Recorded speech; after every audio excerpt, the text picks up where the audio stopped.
Olá, eu sou MD e você está no canal Logos Divino e hoje será um vídeo de refutação a falácias ateias. Então é isso e vamos logo pro vídeo. Para começar, não vai ser uma falácia específica, mas uma classe de falácias, né? Ou seja, são várias falácias particulares que possuem uma lógica interna em comum, compartilhada, e que, portanto, por possuírem essa lógica, são erradas. Essas, né, são falácias. Eu vou dar o exemplo de um em particular, que é a falácia da pedra de Epicuro, que diz basicamente o seguinte, ó: Deus, ele consegue criar uma pedra tão pesada que nem ele mesmo consegue levantar? Se consegue, então ele não é onipotente, por causa que ele consegue criar uma pedra que ele não vai conseguir levantar, por causa que ele não consegue levantar uma pedra.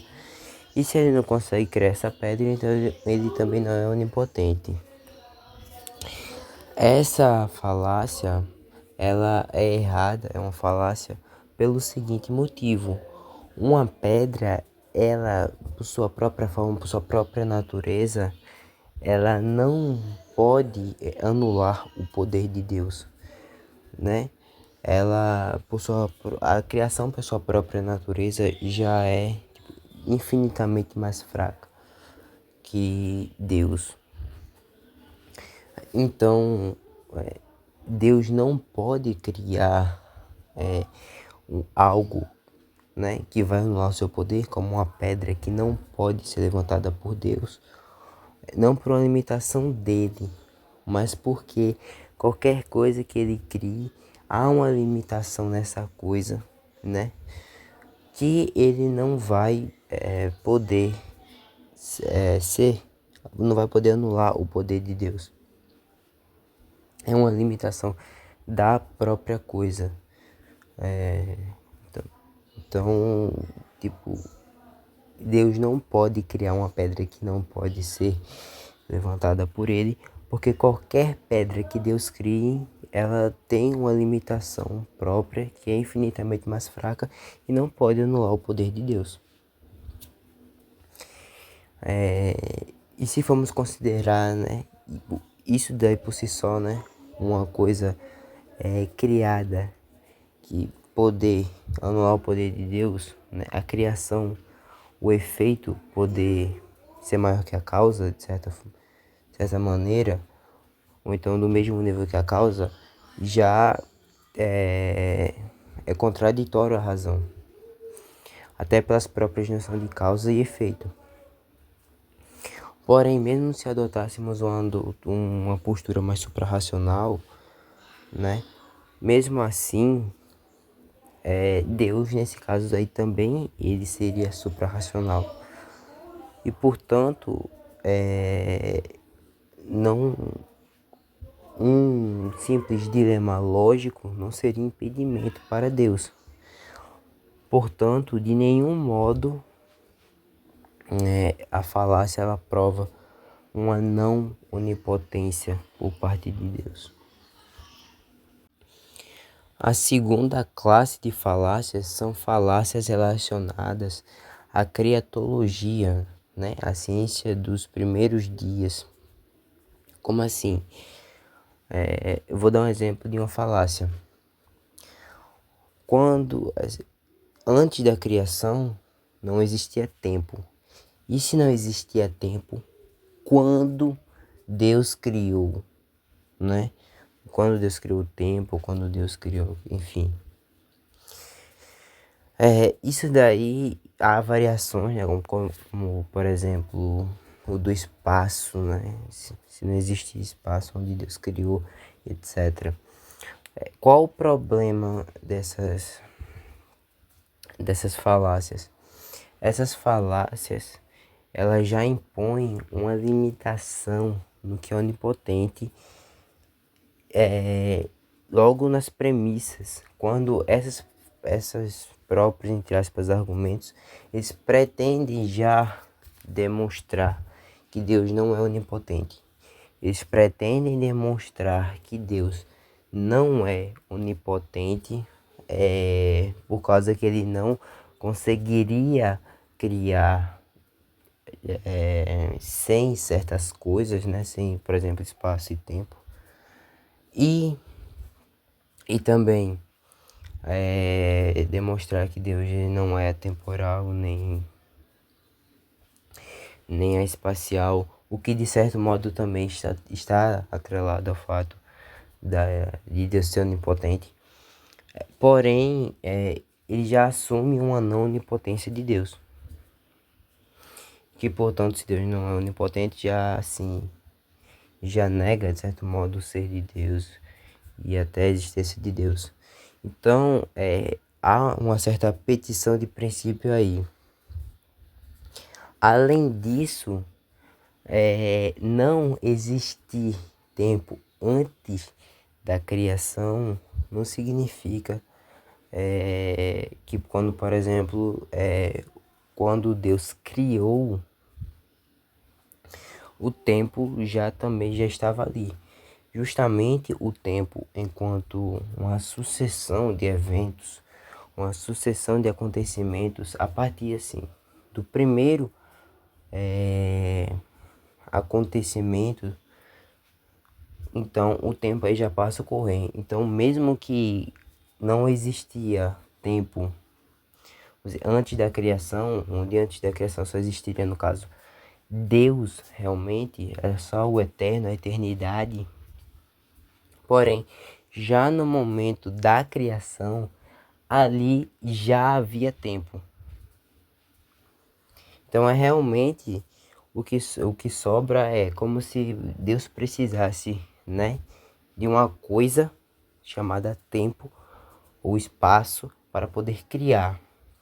E portanto ele não seria onipotente e ficaria na petição de princípio. E outro problema também que leva nisso daí é que isso de certo modo pressupõe um ser do tempo, então um ser do espaço, enfim, quando isso próprio já é discutível e eu, né, argumento que nem o tempo nem o espaço próprio tem ser. Tem alguns tomistas, por exemplo, como Carlos Nogueira, que argumenta que o espaço ele possui ser, né? O Santo Anselmo, né, pai da escolástica, comentava a favor do ser do tempo e até do espaço, sendo que o seu mestre, né, Agostinho, não mestre porque ensinou ele diretamente, mas ele tinha, Anselmo tinha Santo Agostinho como pai e como mestre, né? E Santo Agostinho, mesmo argumentando o contrário ao ser do tempo, Santo Anselmo ainda cria no ser do tempo. Eu não creio, porém, isso daí já é um pressuposto bem disputado no mínimo, né? Além dos outros erros que eu já falei. Há também uma classe de argumentos de falácias ateístas que eu chamo de cosmológicas. Por quê? O que elas pregam basicamente? Pregam a suficiência, né, já na natureza imanente, sem a necessidade de uma causa eficiente. Então, vemos vários movimentos, como por exemplo, né, um movimento de criação, um movimento no sentido aristotélico, né, como a primeira via de São Tomás de Aquino. Então são tipo vários argumentos cosmológicos que vão tentar demonstrar uma suficiência imanente da natureza, seja no universo, seja assim. Eu considero também a abiogênese como uma falácia desse tipo, né? Do tipo cosmológico. Por quê? Porque ela vai dar uma suficiência assim em processos e movimentos da natureza imanente, né, que exclui a necessidade de um ser transcendente quanto causa eficiência, né, enquanto causa eficiente. E portanto, vários ateus querem mesmo assumindo a veracidade, né, dessa suficiência, vários ateus eles querem inferir disso que Deus não existe ou que não há como provar, portanto, a existência de Deus. O que isso daí se não passa de um non sequitur, nem que Deus isso aí não pode provar que Deus não existe, no máximo que não há como provar Deus desse modo, caso esses argumentos estejam certos. E também não tá como provar que Deus não há como provar a existência de Deus. Na verdade, não há como provar a existência de Deus desse modo aí, caso esses argumentos estejam certos. Há como provar, por exemplo, pelo argumento ontológico e, vamos dizer, de modo geral, pela contingência e necessidade do ser, de Deus enquanto ser absolutamente necessário e a criação enquanto contingente. Então, se há um ser contingente, deve haver um ser necessário. Então, você provar que Deus ele existe por si só a partir do seu ser, enquanto ser absolutamente necessário, e etc. Esses argumentos cosmológicos, eles se apoiam muito em algo que eu chamo que é a geração espontânea. A geração espontânea, no caso do universo ou da vida, é sempre uma geração espontânea, pelo menos do que eu vi. E eu tenho um artigo sobre essa que eu chamo de falácia da geração espontânea. Então, meio que tipo uma falácia em cima de outra falácia. E eu vou deixar o link desse artigo nos comentários. Então você pode ir no Medium e pesquisar refutação à falácia a falácia teísta da geração espontânea ou a falácia da geração espontânea. É algo assim. Esses daí foram as classes que eu abordei. A classe, né, de argumentos referente à Teodiceia, os argumentos, né, referente ao mal. Porém, esses daí já são bem mais complexos, só tipo as subclasses dariam vídeos mais trabalhosos do que esse.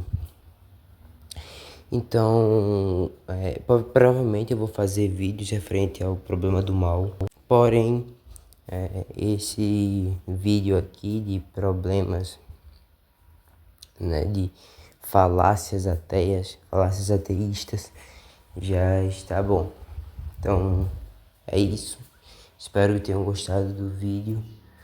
Dê um like, se inscrevam, dê uma força, compartilhem e até mais.